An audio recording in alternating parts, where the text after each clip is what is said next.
What's up, world? 𝐑𝐔𝐍𝐃𝐎𝐖𝑍 here, host of the Northeast Georgia Real Estate Podcast, and I'm coming back to you in another episode. Have you been thinking about opening a restaurant or moving into a new location? Well, hold up. Before you sign a new lease, you need to have a couple of these things ready that we're going to talk about today. So you're setting yourself up for no delays, no wasted money, and no missed opportunities. So let's dive in.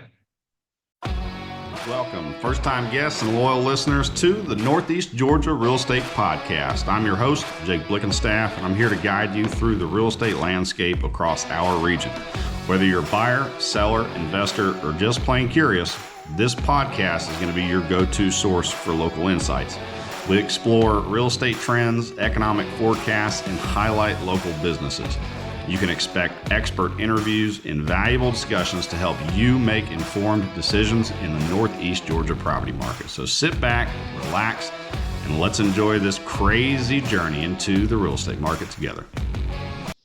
All right, so number one, what you're going to need is a solid business plan. And this isn't just what your dreams are. Landlords for any commercial space want to actually see that you've mapped out what your concept is, who your customers are, and what's your strategy to achieve that goal. Because at the end of the day, no landlord wants to put a tenant into a space and set them up for failure of them not being able to pay their lease or their rent or anything like that, and then having to kick them out and then start the whole process over again. So it's just a headache.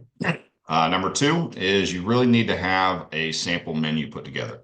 So your menu tells landlords and also us brokers everything about your business. So what your pricing is, what your kitchen needs are, and whether that location even makes sense in the first place. Number three is going to be your financial projections. You need to show that you've thought through the numbers, what your revenue might be, what your rent is or projected could be, what your food costs and labor are, and how long it's actually going to take you to break even. One of the resources that I recommend if you don't have a lot of these numbers, and I advocate this for every restaurant client that I work with, is to reach out to the SBDC, the Small Business Development Center here in Georgia. They're attached to the UGA. So phenomenal option to get all this stuff going for you.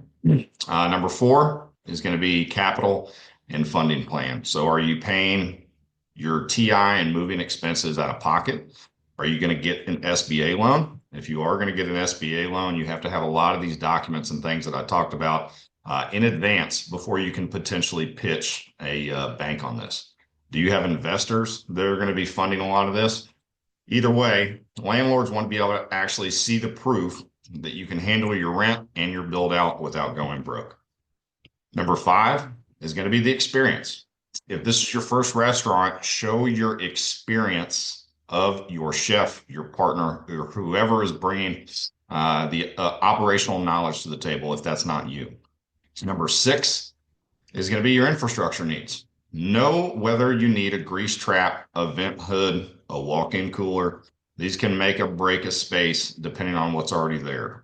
In the real estate space, we call these second-generation restaurants. So a location that was previously already a restaurant is going to be one of the easiest things that you can get into.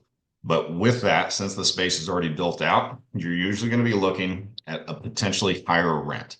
If you need to build out a space and install all of these things, first off, you need to find out, for one, what the cost of that's going to be, and then also get with the county to ensure that they will allow that as well. Number seven is going to be your timeline.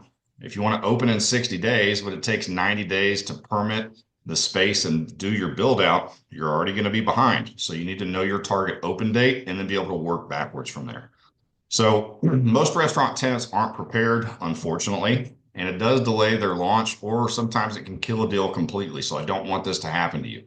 But I have put together a free checklist of everything that you need to know and have in place before you lease a space. So just comment on this video or reach out to me directly and DM me the words restaurant ready, and I'll send that over to you. We'll see you guys on the next episode. And once again, I'm 𝐒𝐒𝐃𝐋, commercial real estate broker here in the Northeast Georgia market, and I help restaurant owners find the right space the first time. So let's get you ready. Thank you for tuning in to another episode of Northeast Georgia Real Estate Podcast. Now, I need your help, guys. I am working towards an absolutely massive goal for next year. of creating new opportunities that will allow me to not only serve my clients better, but help them achieve their commercial real estate goals as well. Key focus for 2025 is going to be for me to acquire 2 additional commercial properties, further expanding my investment portfolio and my impact in our community. This journey will allow me the freedom to spend more quality time with my family, which is the end goal. I'm sharing this in hopes of being able to connect with others who align with this vision. So if that's you, whether it's through partnerships, investing, networking, or new business opportunities, please let's connect and build something together. Thank you.